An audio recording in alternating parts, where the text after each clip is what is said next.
Understanding is one of the most disarming forces, I think, in the human connection. To be understood is to feel seen and valued and known. And I think it's the antidote to isolation. It's, it's the glue that makes relationships resilient. And when we truly understand someone, walls come down, defensiveness softens, and we make room for their story or their perspective, their struggle. Understanding can heal where nothing else can, I think. But then there's also a dangerous side, isn't there, to this virtue? A line that's so easy to cross over without even realizing it. Because if we're not careful, our understanding of another person can slowly erode our own sense of self. And what begins as empathy can transform into enabling. And what begins as connection can actually end up in self-erasure. And when that happens, understanding stops being a virtue and instead becomes a vice. Enabling often disguises itself as compassion.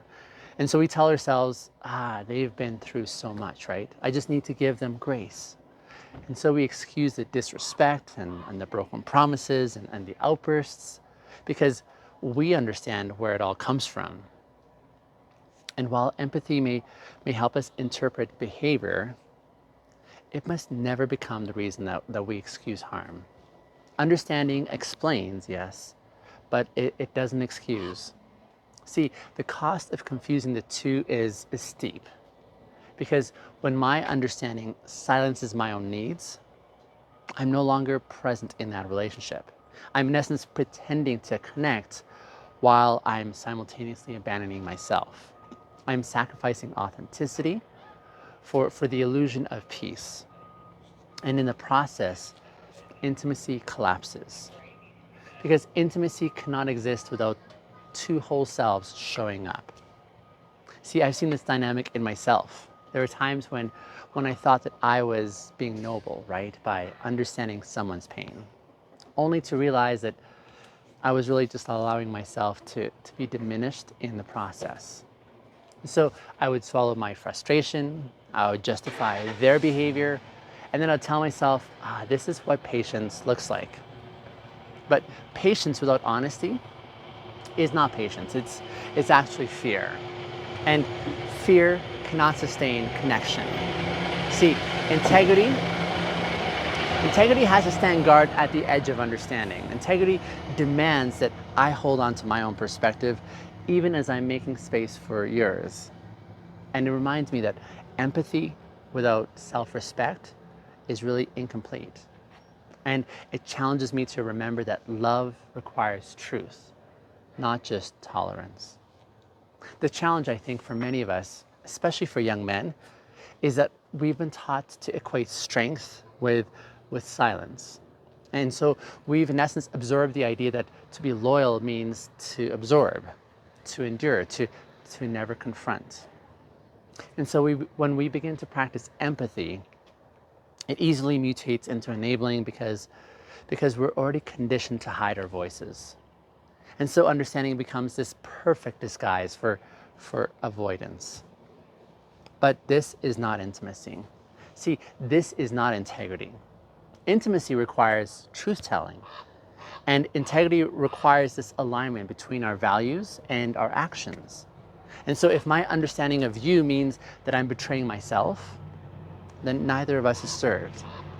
I see what we need is a deeper kind of a courage, the courage to understand while we're standing and to empathize without erasing, right?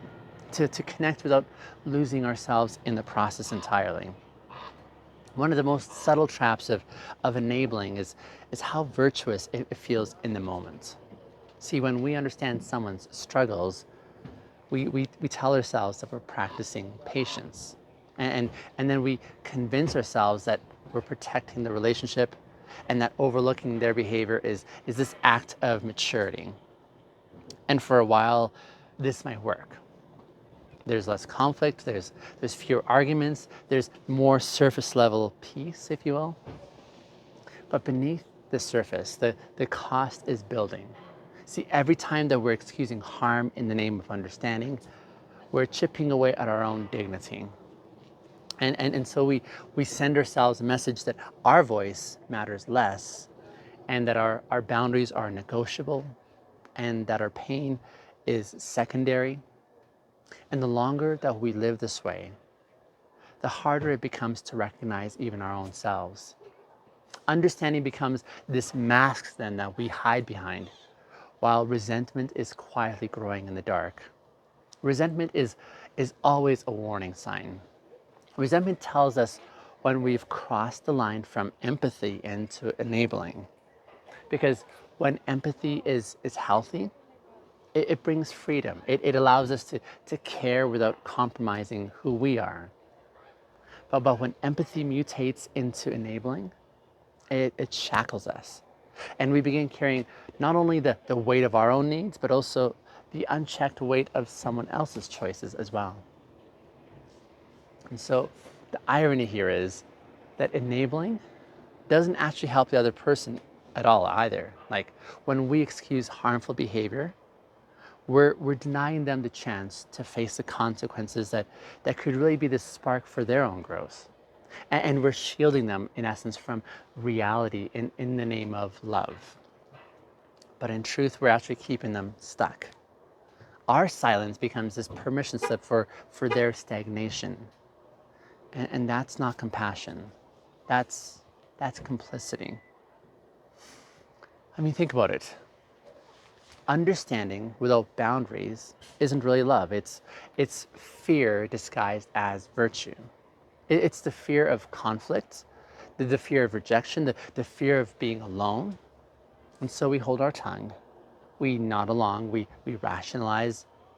And on the outside, it looks like kindness, but deep down, we know it's avoidance. Intimacy cannot survive in that kind of environment. Intimacy thrives on honesty, raw, unfiltered honesty. If I never speak the truth of my own experience because I'm too busy understanding yours, then the relationship isn't really real. You're relating, in essence, to this muted version of me, a me that's been edited down to just keep the peace. And eventually, both of us lose. I lose my integrity, and then you lose the chance to encounter the real me. This is why boundaries matter so deeply. Boundaries are not a rejection of understanding. Boundaries are actually the partner of understanding. Boundaries say, I can see your side, but I will not lose mine in the process. They, in essence, create space where empathy can flourish without erasure. They remind both people that understanding does not mean surrender, and compassion does not mean complicity. See, for many of us, boundaries feel unnatural because we've been rewarded for enabling. We've been praised for being the understanding one, right? The person who never really makes waves. And that praise can feel intoxicating. But the longer we live for this, the more disconnected we become from our own selves. Until one day we wake up and realize that the peace that we were praised for has really cost us our authenticity. And authenticity is the foundation of integrity. Without it, I think everything crumbles. And that's why reclaiming our voice is not an act of selfishness. It's an act of alignment. It's choosing to live in truth rather than in illusion. And it's the only way to transform understanding back into the virtue that it was really meant to be. Another way that enabling disguises itself is through the language we use. We will say things like, they didn't mean it, right? Or they've just been under a lot of stress. Or, oh, it's not that big of a deal, right? And these phrases, they sound compassionate, but what they're actually doing is they're rewriting reality to make harmful behavior more tolerable. And so we use understanding as a shield to protect ourselves from the discomfort of confrontation. But confrontation is not the enemy. Confrontation, when it's rooted in love, is one of the most powerful expressions of care. It says, in essence, I value this relationship enough to tell you the truth. And it says, I will not abandon myself just to keep you comfortable.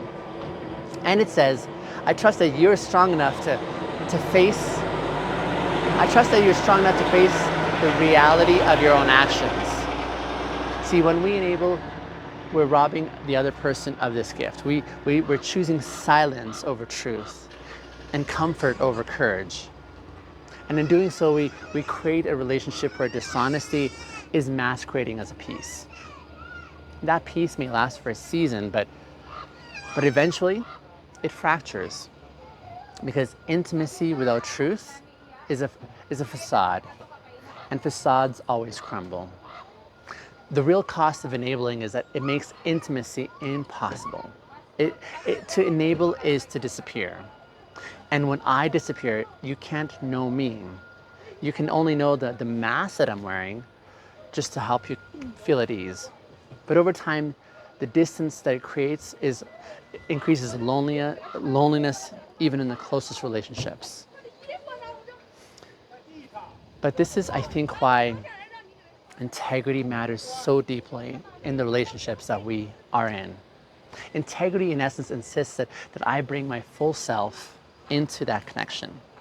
It insists that I let you see not only my compassion, but also my limits as well. Not only like the boundaries. See, without integrity, my understanding is hollow. It's performative. It looks good on the outside, but it erodes me from within. I've learned that true understanding is never really about abandoning my own perspective. It's about holding both realities in the same space, yours and mine. It's in essence about saying, I see where you're coming from, and I also need you to see where I'm coming from as well. That kind of understanding does not enable, it transforms. It creates room for both, because it honors the full truth instead of just the half of it. And for the young men who are listening, my mission at Uber Vintagers is to help you understand this principle and how essential it is. I think so many of us grew up equating empathy with silence, and we thought that being understanding meant swallowing our voice or suppressing our needs, or even tolerating behavior that hurts us. But real strength does not look like disappearing. Real strength, it looks like empathy with a backbone, understanding with integrity, and compassion with clarity. And that's the foundation, I believe, of intimacy. And it's what I think we desperately need if we want to live these lives that are marked by truth and trust. The real work of turning understanding back into a virtue is learning how to pair it with courage. Because understanding without courage leads to silence, but understanding with courage leads to transformation. See, courage gives us the strength to say, I see your pain, but I'm not going to excuse your patterns.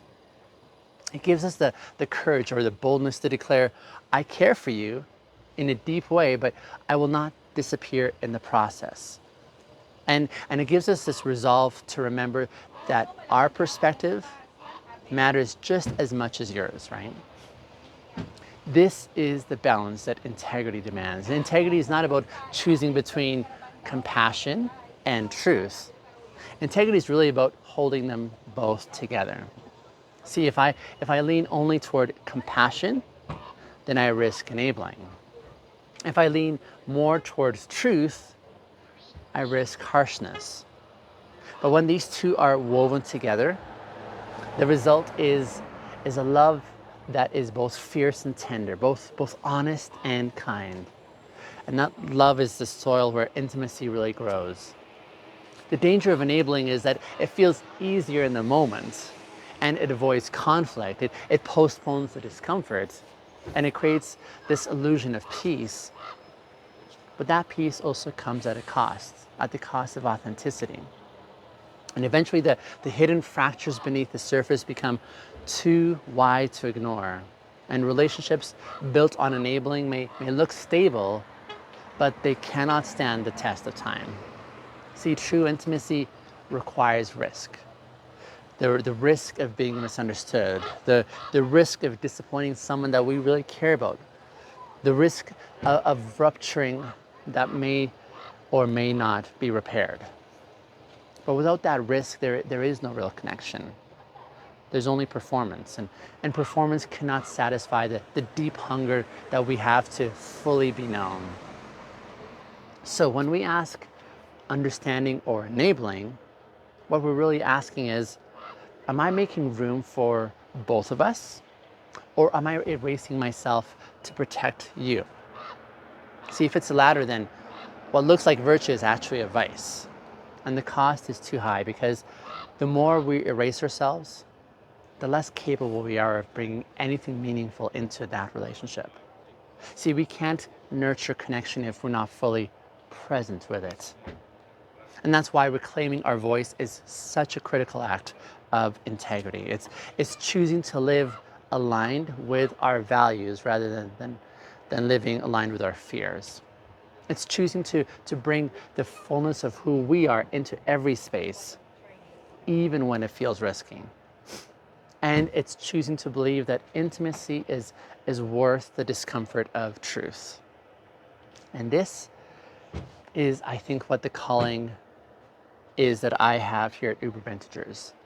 To invite men into this way of living where empathy and strength can coexist, where understanding never means surrender, and where compassion never really collapses into complicity, where we can honor the pain of others without abandoning our own perspective. Because that balance is not just healthier, it's holier. It's the kind of life that builds trust and protects dignity and creates the possibility of genuine closeness. So here's the choice in front of us. Will our understanding become this doorway to deeper intimacy, or a disguise for fear? Will it empower us to see another person fully, or enable us to pretend until everything breaks? The answer lies in whether we could choose to hold on to ourselves while we're extending empathy to others. I think that's the only kind of understanding worth practicing. That's the only kind, I think, that really lasts. My dear listener, thanks for listening to this point in this episode. Let me know in the comments how this landed for you, any ideas that I may have missed. See you in the next episode.